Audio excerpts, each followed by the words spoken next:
خرچ کیے گئے نا اس پہ اعتراضات ہوئے. انہوں نے کہا ہم نہیں بتا سکتے. ہم نے فرض کیا ملک سے باہر ایک پل اڑانے پر $10 لاکھ خرچ کیے ہیں تو ہم کیسے بتائیں کہ ہم نے خرچ کیے ہیں. تو ان کے دونوں کے درمیان جو بحث ہوئی ہے فاڈا کے اندر جس طرح فنڈ کا, انہوں نے سکندر مرزا کا حوالہ دیا کہ سکندر مرزا کو بھی ایک بار ایسے ہی وہ پولیٹیکل ایجنٹ بھی تھے پشاور کے, جب ڈی سی بھی رہے پھر ہمارے صدر رہے, اور ان کو بھی تھا. تو ان کو جب آگے آٹٹ والے تو انہوں نے بچنے کے لیے رات کو جہاں یہ لوگ ٹھہرائے گئے تھے وہاں گولیاں چلوائیں چھتوں پر اور افغانیوں کو کہہ دیا. اگلے دن یہ ڈر کے مارے وہ لوگ بھاگ گئے اور آڈٹ وغیرہ بھول گئے. ہوا ہوگا جب واقعہ, لیکن سکندر مرزا تو بیچارہ امریکہ میں برطانیہ میں ایسی قسم و پرسی کی زندگی میں اس نے زندگی بسر کی ہے. ہم اس کے بڑے خلاف ہیں. اس نے پاکستان کے خلاف بہت زیادتی کی جی. پہلا ماشاء اللہ اسی کی مدد سے ایوب خان نے لگایا تھا, لیکن اس کے پاس یہ وہ جو لوگ علی لوگ تھے نا جی, سبھی کے سب ان کے پاس انہوں نے اپنی دولت اس طرح نہیں لوٹی ہمارے سیاستدانوں نے اس زمانے کے لوگوں نے جس طرح کا آج ہم تذکرہ کرتے ہیں, بلکہ کم کرپشن کے کیسز ان کے سامنے آتے ہیں. کل ایک جگہ بات ہو رہی تھی, ابھی وہ 93 کا کہہ رہے تھے, میں نے 53 فوراً کہا.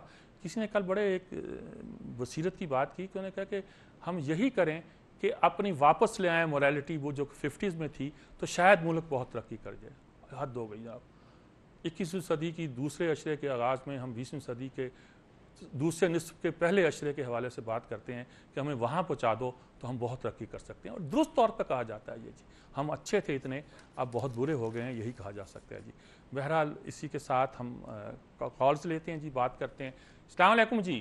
وعلیکم السلام. میر صاحب عمیر راجہ بول رہا ہوں راولپنڈی سے. جی جی میر صاحب میں یہ کہنا چاہتا ہوں کہ رمضان کا مہینہ بھی ہے, 14 اگست بھی آ رہی ہے. میری پاکستانی قوم سے ہاتھ باندھ کے التجا ہے کہ وہ الطاف زرداری میاں صاحبان یا باقی چھوٹی جماعتوں سے زیادہ محبت پاکستان سے کرے. یقین کریں سب کچھ ٹھیک ہو جائے گا, کسی چیز کی ضرورت ہی نہیں پڑے گی. میں یہ کہتا ہوں. کٹ گیا جی. عمیر راجہ صاحب بڑی جم کے اور واضح گفتگو کیا کرتے ہیں.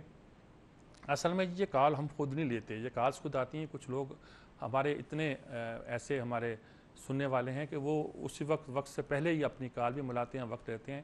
عمیر راجہ صاحب ان میں سے ہیں, اور لیکن بہت جم کے بات کرتے ہیں. اس لیے ہم بھی چاہتے ہیں کہ ان کی بات سامنے آئے.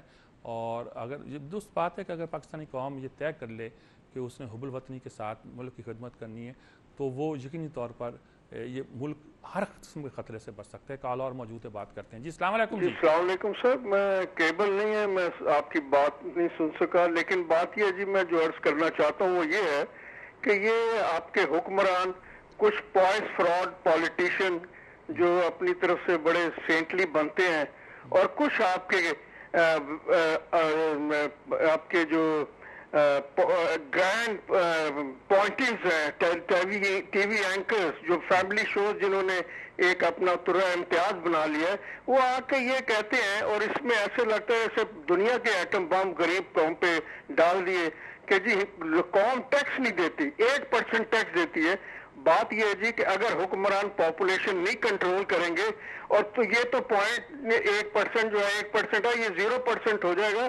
ان کی کوئی پرائرٹی نہیں ہے. میں سمجھتا ہوں کہ جتنا پاکستان میں ٹیکس ڈائریکٹ بھی دیا جاتا ہے, انڈائریکٹ تو ہزاروں % جو یہ کھال اتارے ہیں, یہ 19.5 بلین یا 18 بلین ٹریلین روپیز کہاں سے ہوئے ہیں؟ میرے آپ کے پیسوں سے. اور ان لوگوں کے ٹیکس نہیں ہے جو دے نہیں سکتے, سیلریڈ کلاس سے جو غریب آدمی ہے, اور پھر یہ جھوٹ بولتے ہیں کہ سبسڈیز دے رہے ہیں تیل پہ. میرے آپ کے پیسوں سے یہ لیوی سے اور ہر طریقے سے خربوں روپے کما کے یہ بھی قوم کے اوپر تانا مارتے ہیں.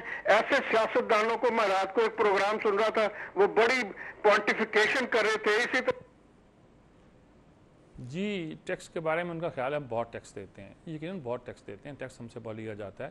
کئی جگہ تو سچ مچ آپ چلے جائیں یہاں کسی 5 اسٹار ہوٹل میں, اس وقت ایک 5 اسٹار ہوٹل میں 1 2 3 4 5 ہزار لوگ افطاری کرتے ہیں, اور 1200-1300 روپے پر ہیڈ لیا جاتا ہے اس پہ. اب شہر کے دوسرے ہوٹلوں میں اتنے مہنگے جو ہوٹلوں میں افطاریاں, اور 700-800-900 کی افطاریاں, ان کا جو ٹیکس ہی دیتی ہے یہ قوم 16% کے حساب سے, وہ کم نہیں ہوتا. ایک ماہ رمضان کے مہینے میں اتنا ٹیکس اکٹھا ہو جائے گا کہ خاصی بڑی تعداد میں لاہور, کراچی اور اسلام آباد جیسے شہروں سے اکٹھا ہو جاتا ہے.